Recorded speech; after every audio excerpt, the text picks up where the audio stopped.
Well, coming up next are the Holden HQs, brought to you by Electrical Group Training, HQ Automotive, Jack's Garage, Kenda Tyres and Petters Suspension, and of course HQ Racing Australia Incorporated. Thanks very much for your support of our West Australian category of our Holden HQs, the Australian motoring icon. Zach, you know that there were 385,000 of these cars made, and this HQ Racing all formed by a bunch of ex-taxi drivers out of Tasmania. Oh, the Apple Isle delivering the goods yet again, and it's enjoying a purple patch in sporting parlance at the moment, isn't it? Not so much on the motorsport front, but look at what it's doing with cricket and basketball over the last couple of years.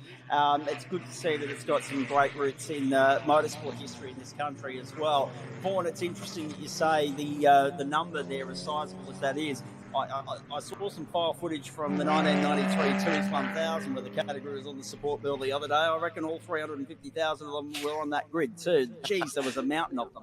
It was fantastic. Certainly was, but the old Calder Raceway days, in Melbourne there on the Calder Freeway, that claimed a few. It's the old Thunderdome, which they've tried to revive in recent times as well. Michael Howlett and Mick Woodbridge on the front row here, Vaughan. Yep, he certainly is the state champion versus former state champion in Mick Woodbridge. On the second row is Troy Kent, and that's a fantastic qualifying effort for Troy. He is a real battler when it comes to his racing. He just works hard on his car and has started as a rookie and come up through the ranks over the last couple of years. But I reckon this would be his equal best qualifying performance to be up there on the second row.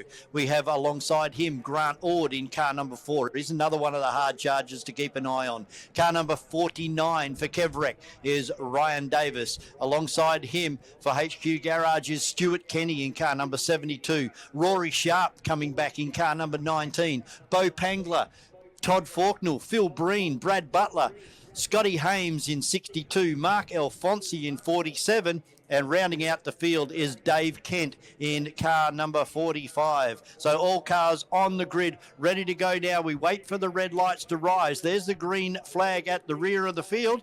We should see the red lights come on any second now, and we will be away with race number 1 for the Holden HQs here at Carco Raceway for the Carco Night Masters. And away we go, and it's a ripper start by Hallett. Woodbridge moves straight over in front of Troy Kent, and that's going to allow Grant Ord to run around the outside of Troy Kent, and he does that. And he also having a look at Mick Woodbridge. That's not going to work. It's side by side with Troy Kent and Grant Ord. They go side by side through the left-hander now, back to the right-hander, and unfortunately for Troy Kent, looks like he may have missed a gear there. He's very tardy coming out of turn number 2. That puts him back into 4th. Ord up into 3rd, Woodbridge into 2nd, and Michael Howlett, the current and multiple state champion, is your leader as they disappear up and over the top of the hill.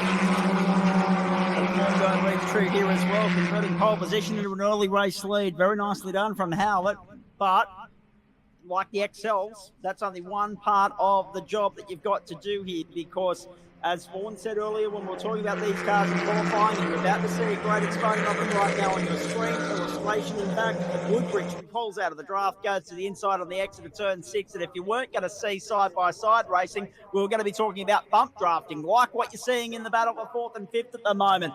Howlett receives there, he yields and allows Woodbridge to go through to the inside and take the lead for now. Yep, so Mick Woodbridge in 74, getting that bump draft as they come over the start-finish line from Michael Howlett. Go back 2 car lengths with the car of Grant Ord, who's just locked it up, and that made him run a little bit wide on the entry into turn number 1. These 3 are skipping away now from 72 of Stuart Kenny and Ryan Davis. And unfortunately, after a terrific qualifying period, Troy Kent in car number 3 slipping back through the field. He's probably only 4 or 5 away from the back of the field now. So unfortunately for car number 3, suffering some mechanical dramas, 6 minutes and 50 to go in this one. Electrical Group Training, they'd be very happy to be involved with this category given the quality of the product so far. Great to see the HQs turning wheels in anger for championship points for the first time in 2025, and more of the same. That chopping and changing, that dicing and dueling that we saw in the opening lap, prominent again in the second lap. Woodbridge got the run out of turn 6. He'll try and keep Howlett at bay. Side by side further back in the pack, they're still squabbling for those lower positions. All these valuable championship points at the end of the year do certainly add up. Third place at the moment is Audie's. Gapped Kenny and Davis. Davis still firmly in the mix there for a top 5 finish. Here comes Howlett trying to have a look down on the inside of Woodbridge. Couldn't get the job done. And it is just a line astern. Freight train stuff at this point in time. They haven't been able to break the toe of the draft at this point. They've stayed relatively bunched up, which is good news for all and sundry for, because we love close, tight and compact racing. Yep, definitely, for sure, mate. Car number 4, Grant Ord, he finds himself between a rock and a hard place at the moment. He's got 2 cars in front, Woodbridge and Howlett. He's by himself out in fresh air, and then we've got Kenny and Davis, who are still fighting tooth and nail for position 4 and 5 at the moment. They're down over the backside of the circuit at the moment. And we picked up car number 47 of Mark Alfonsi for Big Bopper Racing. He's the last car down into turn number 6. And our leaders is putting on a great show as they come up and over the top of the hill, and they are side by side. This time Howlett's got the better run. He's got to driver's right of Michael Woodbridge and drives straight underneath him right in the apex of the corner. And a good successful pass there for the current state champion in Michael Howlett. Woodbridge now looking to apply the screws and come back at him. He's right into the boot lid. Both cars going down into turn number 1. And Woodbridge just backs out of it just a fraction early there, and that's gapped Michael Howlett now by 1 car length. We go back to Ord having a pretty lonely run. He can't get in contact with the 2 in front, and he doesn't want to come in contact with the 2 from behind. Davis now starting to look very threatening over the back of Grant Ord in car number 4. Behind him we go back to Rory Sharp in the plain white car number 19. Behind Sharp is Bo Pangler, Phil Breen, Todd Faulknell out there in the orange car. Brad Butler, Troy Kent now down into 11th after starting in P3. Scotty Haynes in 12, Mark Alfonsi in 13, and Dave Kent round out our 14 cars.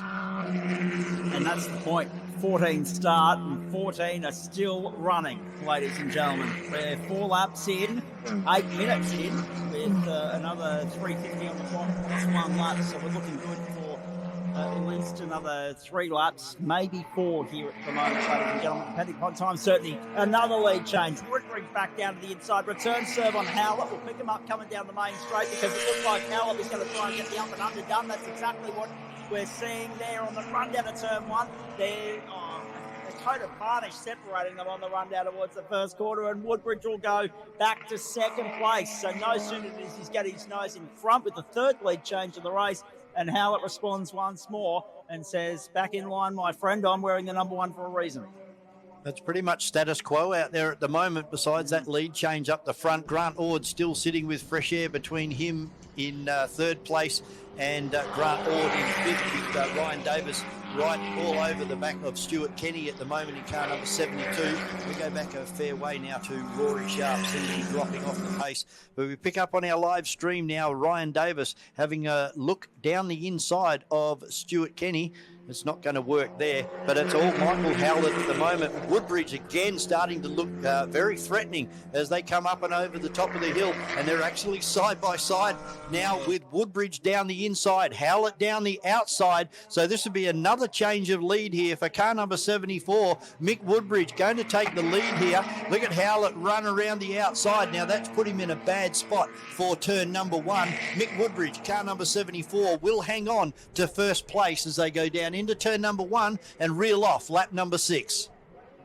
Yeah, a little bit smarter tactic play there from Woodbridge that time around, Vaughan, although it's not going to stop Howlett from having a crack around the outside at turn 1. Could he pull off the impossible, ladies and gentlemen? Not quite. Oh boy, Woodbridge will hold on for now. Howlett tucks him behind up the hill, but he's still got to be able to do that for another 1 minute 55 seconds plus a lap. This is terrific racing, the first outing of the season. It's on in earnest, first and second. They're 2.4 up the road from Ford. Stanley and Davis will be left to duke it out for fourth and fifth. That battle's not over yet either, but it's Woodbridge and Howlett putting on a showstopper at the start of the season in the same way that Brett Sheriff and Carlos Ambrosio just did in the XLs a few moments ago. And that was very smart from Howlett, from Woodbridge last time round. Not so much this time round, because Howlett's got the run and he's trying to line it up on the inside, then quickly tuck back in. It'll be interesting to see how they go about it on the run down the hill here, because if Woodbridge wants to defend the lead, he'll go to the inside. He's opened up the door. Howlett had a look and then tucked back in and yielded once more. So it's status quo again, Vaughan, as they come back past the strike. 2 laps to go. Yep, 2 laps to go. 1 minute remaining in this one as they all come past now. Ryan Davis has dropped right off the back of car number 72 in 5th position there. So don't know whether Ryan has made a mistake or if there's an issue on board car number 49 for Kevrek. But going back up to the front here, and it's still Michael Woodbridge from Michael Howlett in car number 1. And these guys have put on some sensational battles over the last couple of years. They're clearly the 2 fastest cars, although last year you could also throw in Stuart Kenny into the mix. They were the top 3 cars. And Grant Ord on his day is pretty good as well, and he's currently sitting in 3rd position at the moment. And unfortunately, looks like Troy Kent, he has actually moved up 3 positions. He was right down into P11. Now he's moved himself back up into P8. They're side by side again on the exit of turn number 6 this time. Howlett to the inside, Woodbridge to the outside of the track. What is going to happen down here into turn number 7? They're side by side. Howlett on the inside. Woodbridge is going to have to go around the outside, and he is. I thought he might have tried the over and under, but he hasn't. He's going to drive around the outside of Michael Howlett, and a big drag race happening now as they come across the stripe. Mick Woodbridge has got half a bonnet length in front of Michael Howlett, but Howlett's got the priority entry into turn number 1. Howlett, there's nothing he's trying to do as best he can to try and get away from Mick Woodbridge, but Mick Woodbridge all over the back of him as they head up through the bus stop here. They're just about giving the big heave-o up through the bus stop. That was beautifully executed from Howlett. Set that up on the run out of turn 6. Held it all the way down the main straight in a similar way to what Woodbridge did to him earlier in the race. Racecraft 101, monkey see, monkey do sort of stuff. Now the race is on to the finish line. Can Woodbridge hold off, make a lunge on Howlett, or can Howlett hold him off? We'll wait and see. Out of turn 6 for the final time. They're a little bit wide on the exit, but Howlett's actually got a little bit of a comfortable buffer there. 2-3 car lengths to the good. Is it going to be enough? As they come up and over the top of the hill, it's still Michael Howlett, the current state champion, with Mick Woodbridge, a former multiple state champion, right behind him. I don't think there's any moves going to happen on this particular lap. Howlett's actually increased it now by 2 car lengths and takes the checkered flag. A great win for the 2024 state champion in Michael Howlett over Mick Woodbridge in car number 74. Taking home 3rd will be Grant Ord in car 4. Ryan Davis gets back up to take 4th position from Rory Sharp. Something's happened to Stuart Kenny. He's just ambling across the line at the moment, and he comes across the line in P10. So, a big failure there on the last lap for Stuart Kenny. So we had Rory Sharp in 5. Troy Kent goes all the way from P11 back up to P6. Bo Pangler in 7th, Phil Breen in 8th, Faulknell 9, and Stuart Kenny, car number 72, are your top 10 for the first of our Holden HQ races here at the Carco Night Masters. Hard to pick a favourite between the XL race we just saw and the HQ race that we've just wrapped up, Vaughan, because they were equal in terms of their entertainment value, their excitement, their intensity, and the fact that we had a 2-way fight for the lead in both. You mentioned earlier something about trolleys that I was about to chime in, but we ran out of time because things kept happening at a rapid rate of knots, and say, but they're the best trolleys going around. But I reckon the HQs would want to argue that statement with the show they've just put on. So as the HQs come down into turn 7, put your hands together, ladies and gentlemen, as they go double Indian file as a salute to you for supporting the West Australian HQ Association.